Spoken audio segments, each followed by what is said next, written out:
एक छोटा सा गांव था भूतपुर। इस गांव के बाहर एक वीरान जंगल था। इस जंगल में एक बहुत पुराना घर था। गांव का कोई भी वहां नहीं जाता था क्योंकि इस घर में एक चुड़ैल रहती थी।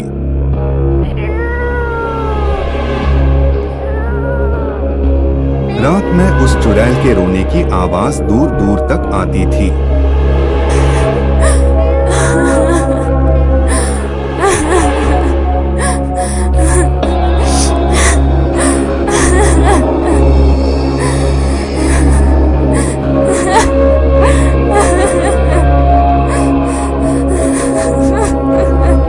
खून की प्यासी थी, इसलिए गांव वाले शाम होने के बाद अपने घरों से बाहर नहीं निकलते थे। उनको डर था कि कहीं चुड़ैल उनको खा ना जाए।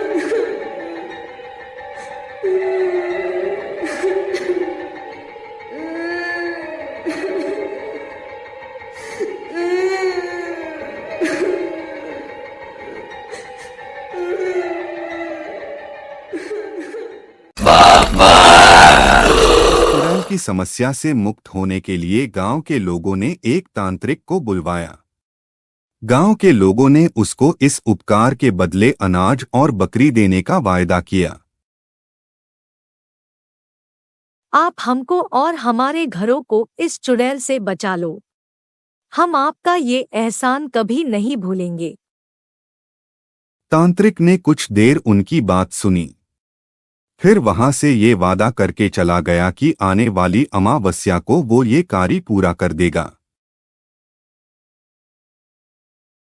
उसके बाद तांत्रिक ने मसान आकर पिशाच साधना शुरू करी और एक मुर्दा कंकाल में काले जादू से जान डाल दी। तांत्रिक जानता था कि वो सीधे सीधे चुड़ैल से लड़कर जीत नहीं पाएगा और अगर वो लड़ा तो चुड़ैल उसको मार डालेगी।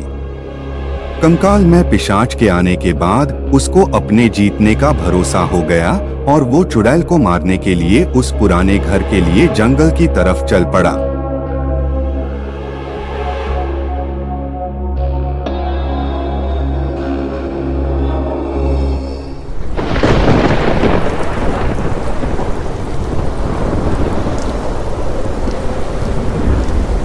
वो एक बहुत भयानक रात थी। बिजली कड़क रही थी और तेज हवाएं चल रही थी। तांत्रिक उस चुड़ैल वाले घर में गया और उसको ढूंढने लगा। जब वो नहीं दिखी तब उसने मन ही मन मंत्र बोलने शुरू कर दिए। तभी अचानक से चुड़ैल वहां प्रकट हुई। तांत्रिक ने उसको चेतावनी देते हुए बोला कि वो इस गांव से चली जाए। चुड़ैल तांत्रिक के साहस पर बड़ी आश्चर्यचकित हुई और उसके पास आने लगी। चुड़ैल को तांत्रिक पर बड़ा गुस्सा आया और वो उस पर हमला करने के लिए आगे बढ़ी। लेकिन तभी तांत्रिक ने उस कंकाल जिसमें पिशाच था उसको चुड़ैल पर हमला करने के लिए आगे भेज दिया।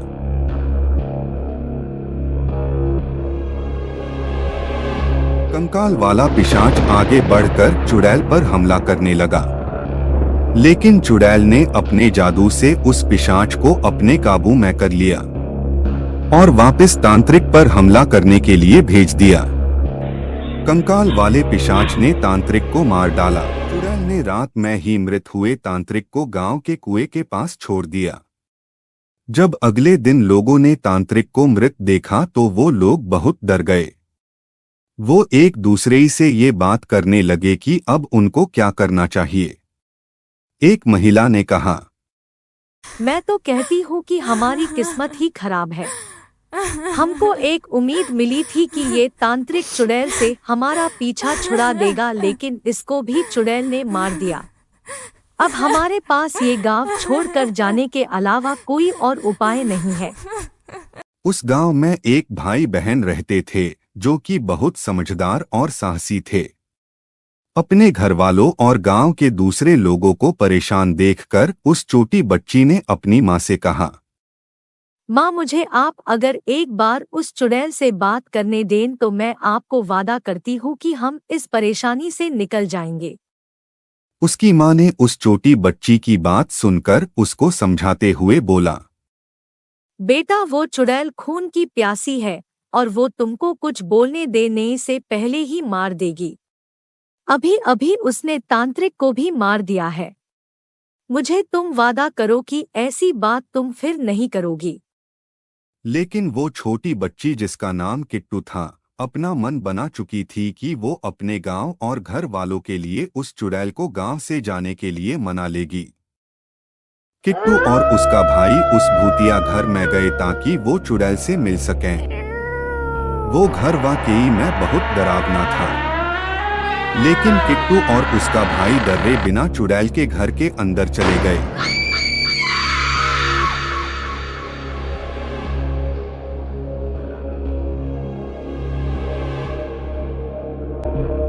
तभी वहां पर चुड़ैल आ जाती है। किट्टू और उसका भाई चुड़ैल को देखकर बहुत ही ज्यादा डर जाते हैं। वो लोग डर के मारे उछलने कूदने लगते हैं। बच्चों को देखकर चुड़ैल बहुत खुश होती है, क्योंकि उसके भी कभी बच्चे थे जो कि किसी बुरी आफत के कारण उससे बिछड़ गए। चुड़ैल बच्चों के पास आकर उनको बोलती है कि वो उससे नहीं डर रहे, वो उनको कोई हानि नहीं पहुंचाएगी। चुड़ैल बच्चों से पूछती है कि वो उसके पास क्यों आए हैं।